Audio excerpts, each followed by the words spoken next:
வணக்கம் நண்பர்களே. மாவட்ட நிதித்துறை வேலைவாய்ப்பு தொடர்பான நிறைய சந்தேகங்கள் உங்களுக்கு இருக்குது. ஸோ அதுக்கெல்லாம் ஒரு தீர்வாக தான் இன்றைய காணொலி அமையப்போகுது. நீங்கள் முதல் தடவை நம்ம சேனலை பார்க்குறவராக இருந்தால் மறக்காமல் சப்ஸ்கிரைப் பண்ணிட்டு கண்டினியூ பண்ணுங்கள். ஓகே, ஃபஸ்ட்டு ஒன்று சொல்லிக்கிறேன். சார், நீங்கள் கிளாஸஸ் ரெகுலராக போட்டீங்க, இதை ஏன் ஸ்டாப் பண்ணிட்டீங்க அப்படிங்கிற ஒரு கேள்வி வரும். ஸோ இந்த அப்ளை பண்ணுறதுக்கு ஒரு 1 வீக் டைம் கொடுத்துருக்காங்க. ஸோ நிறைய பேர் உங்கள் மாதிரி ஹஸ்பண்ட்ஸ் டவுட்ஸ் கேட்கறதுனால சரியான வீடியோ அதுக்கு டெடிகேட் பண்ண முடியல. ஸோ ஒரு மறுபடியும் அகைன் நாளையிலேருந்து நம்ம கிளாஸ் கண்டினியூவாக ஸ்டார்ட் ஆகும். நீங்கள் எப்பயும் போல் வாட்ச் பண்ணலாம். ஓகே, அடுத்ததாக பார்த்தீங்கன்னா புதுசாக எதுவும் டெஸ்ட் பேஜ் எதுவும் ஸ்டார்ட் பண்ணுறீங்களா அப்படின்னு கேட்டாங்கன்னா அதற்கான அறிவிப்பு இன்னும் 2 நாளில் வந்துடும். ஓகே, இப்போ ப்ரைமரியாக அப்ளை பண்ணுறதுக்கான டவுட்டுக்கு போயிடலாம். ஸோ முதல் சந்தேகம் பார்த்தீங்கன்னா அவங்க இந்த ஃபோட்டோ அப்லோட் பண்ணுறதுல பழைய அப்ளை பண்ணும்போது பிரச்சனை இருந்தது. அது ஒரு சில பேர் கேட்டேங்க. அதாவது நான் ஒரு போஸ்ட்டுக்கு அப்ளை பண்ணும்போது கரெக்டாக இருக்குது, அதே இது வேறு போஸ்ட்டுக்கு அப்ளை பண்ணும்போது ஃபோட்டோ டிஸ்பிளேயில் காமிக்கலை அப்படின்னு நிறைய பேர் சொல்கிறீங்க. இது ஒரு பெரிய விஷயம் கிடையாதுங்க. ஸோ இது பார்த்தீங்கன்னா அவங்களுடைய சாஃப்ட்வேர் இஷ்யூ தான். இது ஃபோன் பண்ணி நம்ம நிறைய அசிஸ்டன்ஸ் ஃபோன் பண்ணி கேட்கும்போது அது இவருக்கிட்டே அப்லோட் ஆச்சுன்னா ஓகே, நம்ம நாங்கள் பார்த்துக்குறோம் அப்படின்னு சொல்லிட்டாங்க. அப்படியே பார்த்தீங்கன்னா சப்போஸ் உங்கள் கான்டாக்டில் ஃபோட்டோ சரியாக விழுகலை இல்லைன்னா அதுக்கு என்ன சொல்யூஷன் சொல்லுவாங்க அப்படின்னா நீங்கள் பார்த்தீங்கன்னா உங்களுடைய ஃபோட்டோ வாங்கி ஒரு கெஜெட்டட் ஆஃபீஸர்கிட்ட கிரீனிங்கில் சைன் வாங்கிட்டு வரணும்னு சொல்லுவாங்க. ஸோ அதனால் அந்த ஃபோட்டோ இஷ்யூ ப்ராப்ளத்தை பற்றி யாரும் கவலைப்பட வேண்டாம். அடுத்ததாக பார்த்தீங்கன்னா எல்லோரும் காமனாக 8th mark sheet 8th mark ஷீட்டுக்கு அவன் என்ன பண்ணணும் பண்ணணுமா வேண்டாமா அப்படி கேட்குறீங்க. நீங்கள் 8ஆம் வகுப்பு தரத்தில் மட்டும் படிச்சிருந்தா நீங்கள் 8th மார்க் ஷீட் கொடுக்குற மாதிரி இருக்கும். நான் 10th படிச்சிருக்கேன், 12th படிச்சிருக்கேன், டிகிரி படிச்சிருந்தா அந்த பாசிங் இயர் என்ன மீடியம் ஸ்டேட் போர்டா அப்படிங்கிற மென்ஷன் பண்ணி அந்த சர்டிஃபிகேட் நம்பர் போல் ஹைபன் போட்டால் போதும், நீங்கள் அப்ளை பண்ணலாம். ஓகே, ஸோ இது ப்ரைமரியாக எல்லோரும் கேட்க டவுட்டு. இப்போ பார்த்தீங்கன்னா நான் அப்ளிகேஷனில் தவறு பண்ணிட்டேன், அதை எடிட் பண்ண முடியுமா அப்படிங்கிற டவுட்ஸ் நீங்கள் கேட்டுக்கிட்டே இருக்கீங்க. அதாவது எடிட் ஆப்ஷன் நீங்கள் கொடுக்கல, சரிங்களா? அதாவது புதுசாக நீங்கள் அப்ளை பண்ணிக்கலாம். இல்லை ஏற்கனவே அப்ளை பண்ணிவிட்டு ஃபினிஷ் பண்ணாமல் விட்டுருப்பீங்கள. அதாவது ஒன்ஸ் யார் பார்த்தீங்கன்னா புதுசாக இப்போ தான் அப்ளை பண்ண போகிறீங்க, இதுதான் இப்போ தான் தெரிஞ்சுக்கோங்க பண்ணலாம். இப்போ ஏற்கனவே அப்ளை பண்ணும்போது பாதியிலே விட்டுருப்பாங்க, அவங்க அப்படியே கண்டினியூ பண்ணலாம். ஏற்கனவே அப்ளை பண்ணி முடித்தவங்க செலான் பேமெண்ட் பண்ணியிருக்க மாட்டாங்க. அவங்க செலான் பேமெண்ட் பழைய செலான் இருந்தால் கூட இப்போதைக்கு இந்தியன் பேங்கில் செலான் பேமெண்ட் பண்ணிவிட்டு அந்த செலானை எடுத்து மறுபடியும் ஸ்கேன் பண்ணி அப்லோட் பண்ணிட்டு சப்மிட் கொடுத்தா தான் அது கரெக்டாக இருக்கும். அதனால் செலான் வாங்கி வீட்டில் விட்டு பத்திரப்படுத்தி வச்சுருக்காதீங்க. அதை ஸ்கேன் பண்ணி மறுபடியும் அப்லோட் பண்ணால் தான் உங்களுடைய அப்ளிகேஷன் சக்ஸஸ்ஃபுல்லாக கம்ப்ளீட் ஆகணும்னு அர்த்தம், சரிங்களா? அப்போ பார்த்தீங்கன்னா செலான் பேமெண்ட் ஃபுல்லாக முடிஞ்சிட்டவங்க பண்ண முடியாதுங்க. சரிங்க, நான் அப்போ பிஎஸ்டி சர்டிஃபிகேட் வைக்க மறந்துட்டேன், இப்போ நான் பண்ண முடியுமானா நீங்கள் புதுசாக தான் அப்ளிகேஷன் போடணும். அப்படி ஒரு வாய்ப்பு இருக்கான்னா அப்ளிகேஷனில் அது நோட்டிஃபிகேஷனில் ஒரு சில வார்த்தை மென்ஷன் பண்ணியிருக்காங்க.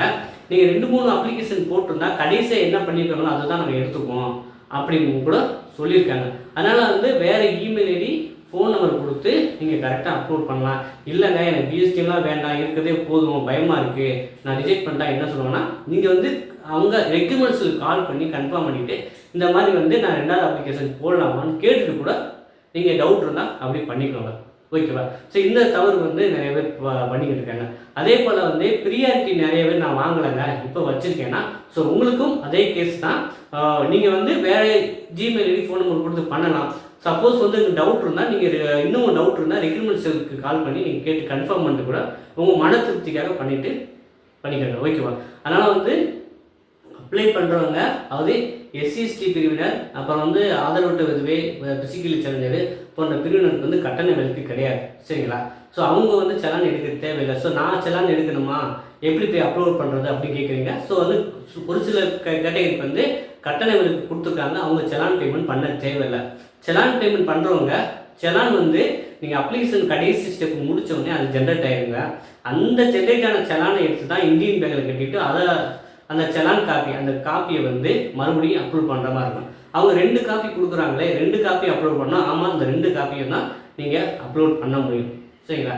நம்ம ஒவ்வொரு காணொலியிலுமே நம்ம ரிப்பீட் மோடில் சொல்லிக்கிட்டே வர்றது சிறப்பான தொடக்கம் பாதி வெற்றிக்கு சமம் அப்படின்னு சொல்லுவோம். அதனால் வந்து அப்ளிகேஷன் வந்து அப்ளை பண்ணுறவங்க வந்து பர்ஃபெக்டாக எந்த ஒரு பிசு இல்லாமல் பண்ணிங்கன்னா நீங்கள் நிம்மதியாக படிப்பீங்க. ஏன்னா இந்த அப்ளிகேஷன் நீங்கள் வந்து படித்து எக்ஸாம் எழுதி மார்க் எடுத்துடலாம்.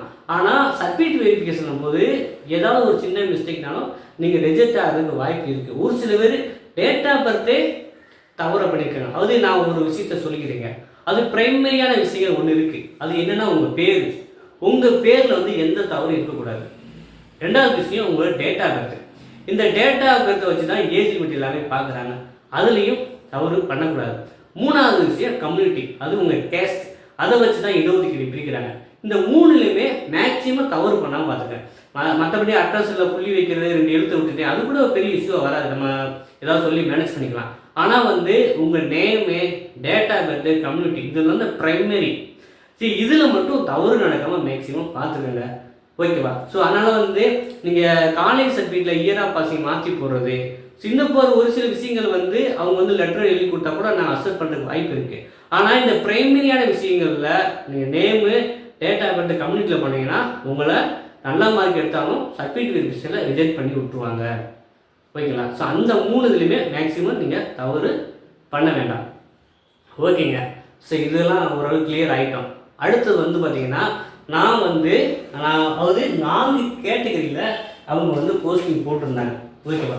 அது கொஞ்சம் உங்களுக்கு எக்ஸ்பிளைன் பண்ணிடுறேன். ஸோ இந்த டவுட் இருந்துக்கிட்டே இருக்குது, அதனால் கிளியர் பண்ணிடுவோம். முதல் கேட்டகரி ஓஏ காப்பி ஸ்ட்ரென்த் ஒரு கேட்டகரி, சரிங்களா? ரெண்டாவது கேட்டகரி வந்து பார்த்தீங்கன்னா 10th லெவலில் என்னென்னா எக்ஸாமினர், சரிங்களா? அப்புறம் சீனியர் அண்ட் ஜூனியர் ஃபெயிலிங், சரிங்களா? அப்புறம் ஜெராக்ஸ் ஆப்ரேட்டர், அப்புறம் ப்ராசஸ் ரைட்டர். இந்த ஜாப்லாம் 10th லெவல், இது ஒரு கேட்டகரி. மூணாவது வாட்ச்மேன், சரிங்களா? அசாஞ்சி, நைட் வாட்ச்மேன், இது ஒரு கேட்டகரி. நாலாவது வந்து டிரைவர், சரிங்களா? இது ஒரு கேட்டகரி, சரிங்களா? ஸோ இதில் உங்களுக்கு நிறைய பேர் டவுட் இருக்குது, எக்ஸ்பிளைன் பண்ணிடுறேன். நீங்கள் வந்து முதல் தடவை உங்கள் ஊருக்கு ஓஏ மட்டும் அப்ளை பண்ணி முடிச்சிட்டீங்க, சரிங்களா? இப்போ ஒருத்தர் கேள்வி கேட்குறாரு, நான் வந்து ஓஏ வந்து தெரியாமல் எங்கள் ஊரில் கம்மியான வேகன்சி அங்கே அப்ளை பண்ணிட்டேன், ஆனால் வந்து வேறு ஊருக்கு மறுபடியும் ஓஏ அப்ளை பண்ண முடியாதுன்னா அதுக்கு வந்து பார்த்தீங்கன்னா அதே லாங்கில் பண்ண முடியாதுங்க, சரிங்களா? இது ஒரு பிரச்சனைக்குள்ளான நான் ஏற்கனவே விட்டுருங்க. ஒரு சில நேரம் வந்து அவங்க ரிஜெக்ட் பண்ண வாய்ப்பு இருக்குது. அதனால் ஓஏ ஏற்கனவே நீங்கள் பண்ணியிருந்தீங்க அப்படின்னா பண்ணாத கேட்டகரி 10th லெவலு, இந்த எழுத படிக்க தெரிஞ்சவங்க வாட்ச்மேன், இந்த 3 பண்ணலைன்னா அதுக்கு பண்ணுங்கள். இந்த டிரைவருக்கு வந்து பார்த்தீங்கன்னா எக்ஸ்பீரியன்ஸ் வேணும். சரி, நான் டிரைவிங் லைசன்ஸ் வச்சுருக்கேன்னு கூட அப்ளை பண்ணலாம். அது 4 வீலர் டிரைவிங் லைசன்ஸு, அப்புறம் எக்ஸ்பீரியன்ஸ் வேணும், சரிங்களா? ஸோ அதனால வந்து இந்த எக்ஸ்பீரியன்ஸ் தான் இதுக்கு அப்ளை பண்ண முடியும். ஒன்று, சரி, இதை விட்டுருங்க. இது 3 காமனாக எல்லாருமே அப்ளை பண்ணுறது. நான் வந்து 10th லெவல் மட்டும் தான் பண்ணியிருக்கேன். இப்போ எக்ஸாம் வாட்ச்மேன் மசாஜ் பண்ணலாமான்னா தாராளமாக பண்ணலாம். நான் வந்து ஓஏ மட்டும் பண்ணியிருக்கேன், மற்ற 2க்கு இப்போ புதுசாக பண்ணிக்கலாங்க, சரிங்க. இதில் வந்து எந்த ஒரு பிரச்சனையும் இல்லை. இந்த கேட்டகரியில் அப்புறம் ஒரு கேள்வி கேட்குறாங்க, நான் வந்து இதில் சீனியர் ஜூனியர் ஃபெயில் பண்ணியிருக்கேன், இப்போ வந்து மறுபடியும் எடிட் பண்ணி எக்ஸாமினுக்கு அப்ளை பண்ணாங்கன்னா அது பண்ண முடியாது. ஒரு கேட்டகரியில் வந்து மறுபடியுமே நுழைக்க முடியாதுங்க. வேறு கேட்டகரி தான் நீங்கள் புதுசாக அப்ளை பண்ண முடியும். இப்போ வந்து நான் வாட்ச்மேனுக்கு அப்ளை பண்ணியிருக்கேன் போன தடவை, இப்போ வந்து ஆப்ஷன்லாம் மறுபடியும் மசாஜுக்கு பண்ண முடியுமானா பண்ண முடியாது. ஒரே கேட்டகரியில் மறுபடியும் எடிட் பண்ணி பண்ண முடியாது. ஓகேங்களா? ஸோ இந்த மாதிரி டவுட்ஸ் வந்து காமனாக எல்லாரும் கேட்குறீங்க. ஸோ ஓரளவு இதுக்கும் உங்களுக்கு கிளாரிட்டி வந்திருக்கும் நினைக்கிறேன், சரிங்களா? ஸோ நீங்கள் வந்து எல்லாருமே, ஸோ புதுசாக அப்ளை பண்ணவங்க, பழசாக அப்ளை பண்ணவங்க எல்லாருமே உங்கள் அப்ளிகேஷன் ஃபார்மை ஒரு 2 காப்பி நினச்சி பிரிண்ட் அவுட் எடுத்து வச்சுக்கோங்க. ஏன்னா நாளைக்கு சர்டிஃபிகேட் வெரிஃபிகேஷன் போகும்போது அதை கண்டிப்பாக கேட்பாங்க. ஏன்னா மறந்துட்டீங்க அப்படின்னா அது வந்து பெரிய சிக்கலாயிடும். அப்புறம் லாகின் வந்து டிசபிள் பண்ணிடுவாங்க. இப்போ லாகின் வந்து எனபிளாக இருக்குது. அதனால உங்கள் அப்ளிகேஷன் ஃபார்மை 2-3 அதாவது உங்கள் ஜிமெயிலையும் சேவ் பண்ணி வச்சுருங்க. அதே போல் வந்து 2 காப்பி பிரிண்ட் அவுட்டு எடுத்து வச்சுருக்காங்க, சரிங்களா? இதில் சேர்ந்து காசு போகுதுன்னு பார்க்காதீங்க, பிரிண்ட் அவுட்டுக்கலாம். அதனால் பிரிண்ட் அவுட் எடுத்து வச்சுக்கிறது உங்களுக்கு ஃப்யூச்சரில் வந்து ரொம்ப ஹெல்ப்ஃபுல்லாக இருக்கும், சரிங்களா? அந்த ஒரு விஷயத்தை வந்து எல்லாரும் தவறாமல் பண்ணிடுங்க. இப்போ வந்து பார்த்தீங்கன்னா மேக்ஸிமம் வந்து உங்களுக்கு எல்லா டவுட்டுமே கிளியர் ஆகிருக்கும் அப்படின்னு நம்புகிறேன், சரிங்களா? அதனால் வந்து நீங்கள் வந்து ப்ராப்பராக அப்ளை பண்ணிவிட்டு படிக்க தொடங்கலாம். தேர்வு தேதி நம்ம வந்து ஒரு ப்ரிடிக்ஷன் பண்ணியிருந்தோம், ஜூலையில் எண்டில் நம்ம வர்றதுக்கு வாய்ப்பு இருக்குது அப்படின்னு. இப்போ நம்ம டேட் எக்ஸ்டெண்ட் பண்ணியிருக்கிறதுனால இந்த தேர்வு தேதி வந்து ஒரு ஆகஸ்ட்டில் வர்றதுக்கு வாய்ப்புகள் இருக்குங்க. சரிங்களா? இப்போ நிறைய பேர் குரூப் 4ல் தவறுனவங்க இப்போ வந்து இதுக்கு அப்ளை பண்ணுவாங்கன்னா கிடையாது. ஏன்னா அடுத்து குரூப் 2க்கும் நோட்டிஃபிகேஷன் போட்டாங்க. அப்போ என்டையர் குரூப் 4 அஸ்பிரன்ஸ் எல்லாமே குரூப் 2 தான் எய்ம் பண்ணுவாங்க. எனக்கு வந்து கோர்ட் வேலை வேணும்னு நினைக்கிறவங்க அது மட்டும்தான் இதுக்கு வந்து அப்ளை பண்ணுவாங்க. சரிங்களா? அதாவது எனக்கு வந்து 8ஆம் தரத்தில் வேலை இருந்தால் போதும், ஒரு வாட்ச்மேன் வேலை இருந்தால் கூட போதும் அப்படி நினைக்கிறீங்கன்னா கோர்ட்டு பண்ணுவாங்க. இல்லைங்க குரூப் 4 இந்த ஆன்சர் போட்டாங்கல்ல, மார்க்கு கம்மியானவங்களாம் மறுபடியும் கோர்ட்டுக்கு வந்து ரொம்ப காம்படிஷன் ஆகிடுமா, நான்லாம் எப்படிங்க போகுது, என்ன மாதிரி ஆளுலாம் எப்படிங்க போகிறோம்னா அப்படிலாம் கவலைப்படாதீங்க. நீங்கள் உங்கள் மேலே நம்பிக்கை வைங்க. சரிங்களா? அப்போ வந்து நீங்கள் வந்து ஒரு டெடிக்கேட்டடாக ஒரு பிளான் பண்ணுங்கள். நம்ம கோர்ட்டில் வேலை பார்க்குற மாதிரியும் சம்பளம் வாங்குற மாதிரி இதையே மனசை உள்ளே எடுத்தீங்கன்னா அதுக்கு தகுந்த மாதிரி நீங்கள் படிக்க ஆரம்பிச்சிங்க. எதிர்மறை எண்ணங்களை நீங்கள் வளர்த்துக்க வேண்டாம். இதெல்லாம் காசு கொடுத்தா தானே போகிறாங்க அப்படின்னு யாராவது ஒருத்தன் போகிற போக்கில் வந்து படிக்கிறவங்களையும் படிக்கிடாமல் பண்ணுறதுக்கு நிறைய ஆள் இருக்காங்க. அதெல்லாம் இதில் காதில் வாங்காமல் நீங்கள் எனக்கு அரசு வேலை வேணும், ஏன்னா நீங்கள் வந்து இந்த மாதிரி வாய்ப்பு வந்து மறுபடியும் கிடைக்காது. 8ஆம் வகுப்பு தரத்தில் எழுத படிக்க தெரிஞ்ச இடத்துல 10ஆம் வகுப்பு தரத்தில் உங்கள் மாவட்டத்தில் காம்படிஷன் இந்த மாதிரி வாய்ப்பு வந்து மறுபடியும் 2-3 வருஷம் கூட ஆகலாம் மறுபடியும் உங்கள் ரெக்ரூட்மெண்ட் பண்ணுறதுக்கு. அதனால் இந்த வாய்ப்பு வந்து முடிஞ்ச அளவு நல்லா பயன்படுத்திக்கோங்க. பயன்படுத்திங்கன்னா நீங்கள் அப்ளை பண்ணுறது மட்டும் போகாது, அதுக்கு தகுந்த மாதிரி உங்களுடைய உழைப்பை போடுங்க. ஒரு 2 மாதமோ 3 மாதமோ நான் ஃபுல் எஃபோர்ட் போட்டேன் அப்படின்னு போட்டு உழைப்பு போட்டிங்கன்னா அதற்கான பலனை நீங்கள் அறுவடை செஞ்சு தான் ஆவீங்க. சரிங்களா? அதாவது தெய்வத்தால் ஆகாதீனும் முயற்சி தான் தெய்வத்தை கூலி தரும். ஸோ நமக்கு உழைப்பு வந்து அதுக்கான பலனை வந்து கொடுக்கத்தான் செய்யும். அதனால் வந்து உங்களுடைய எஃபர்ட்டை போடுங்க, ப்ராப்பராக அப்ளை பண்ணுங்கள்.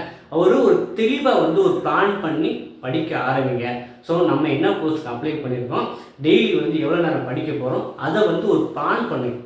வந்து 1 வாரத்துக்கு பிளான் பண்ணுங்கள். 1 வாரத்தில் என்னென்ன முடிக்கணும் அப்படின்னு பிளான் பண்ணுங்கள். அப்படியே வந்து உங்கள் பிளானை வந்து கொஞ்சம் கொஞ்சமாக வந்து எக்ஸ்டெண்ட் பண்ணிகிட்டே போனீங்கன்னா கண்டிப்பாக உங்களுக்கு வேலை கிடைக்கும். அதாவது நம்ம முக்கியமான வந்து என்னென்னா நம்ம வந்து யோசிக்கிறத விட செயலில் இறங்குறது சால சிறந்தது. ஏன்னா நம்ம வந்து அது பிரபல செஸ் பிளேயர் வந்து பிரக்யானந்திட்ட கேட்குறாங்க கொஸ்டின்ஸ் வந்து உங்களுடைய சக்ஸஸ்க்கு என்ன காரணம் அப்படின்னு கேட்கும்போது ஸோ அவர் சொல்கிற வார்த்தை வந்து ப்ராசஸ்.